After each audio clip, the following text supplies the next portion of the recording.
What's going on, everybody? Welcome back to the channel. Hope you're having a good day as always. Before we get too far in this video, I did want to mention that we're still giving away an SCX24 at 1,000 subscribers. To enter, all you have to do is subscribe, like this video, and comment done down below. With all that being said, let's jump into today's video.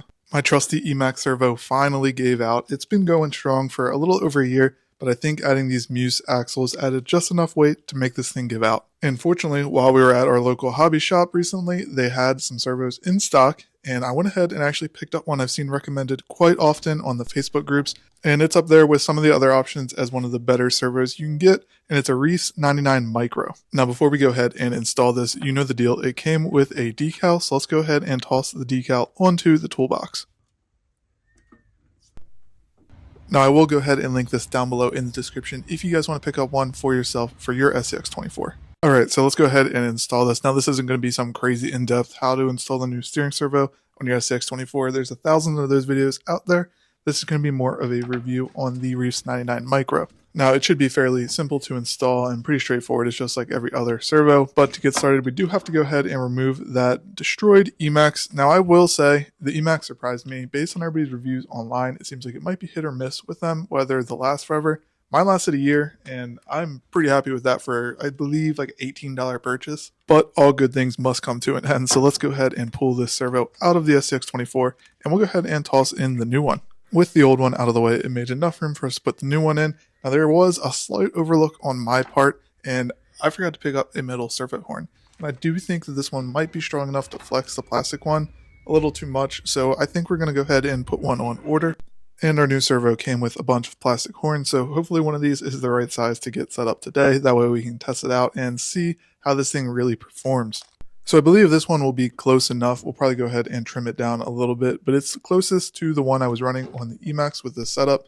So let's go ahead and we'll toss the servo in, and then we'll worry about getting the servo horn on, everything aligned properly and getting that set up. But like I said earlier, super straightforward. All you do, slide it in there. You might need a certain servo tray depending on what you're running right now. These are the Muse isokinetic axles, and to me it looks like it's going to bolt up perfectly fine. All you got to do is put those two bolts on each side, and we should be good to go. And with that installed, I'm going to go ahead and turn this on, get the servo horn set up properly, we'll get the steering all aligned, and I'll see you guys when I get that done. I did go ahead and get everything wrapped up, and that servo horn did work, and like I said earlier, I did have to cut off maybe the lower quarter-inch of it to make it all fit and have enough clearance to turn all the way. But really straightforward, super simple. If you've installed any other servo, it's exactly like that. Alright, so we got it all turned on, and let me just say this thing feels so much more responsive than the Emax did, and it's definitely much quicker, and it's actually a lot quieter. I was pretty surprised with how quiet this thing was when I turned it on. The Emax was a pretty loud servo in my opinion. This one, super quiet, super quick. So now that it's all set up, let's go ahead and put this thing back together, and we'll head over to the indoor course and see how it performs. Now let's start with the steep hill climb here and see how it does. Oh, off topic, I feel like I'm getting a little better at this one-handed driving thing. It was pretty difficult at first, but I'm slowly getting the hang of it. But crawled right up that, no problem, and the steering feels super responsive, and it's much quicker than the Emax was.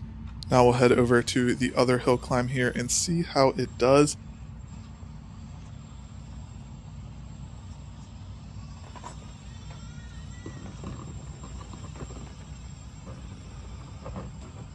And as expected, it crawled right up, no issues. And then one test I really wanted to check was if we bind up the front tire, how it handles it. And as you can see, it handles it with ease. This thing's got a lot of power. It actually throws around the entire back of the rig. Now, final thoughts on the Reefs 99 Micro so far. Keep in mind, I've only ran it this once. I don't have a long-term review of it yet. However, I'm sure I'll mention that in a future video. But so far, I'm loving it. It's definitely much quicker, much quieter, and much more responsive than Emax was. And I will link it down below in the description if you guys want to pick up one for yourself. As always, thanks for watching, and I'll see you guys in the next one.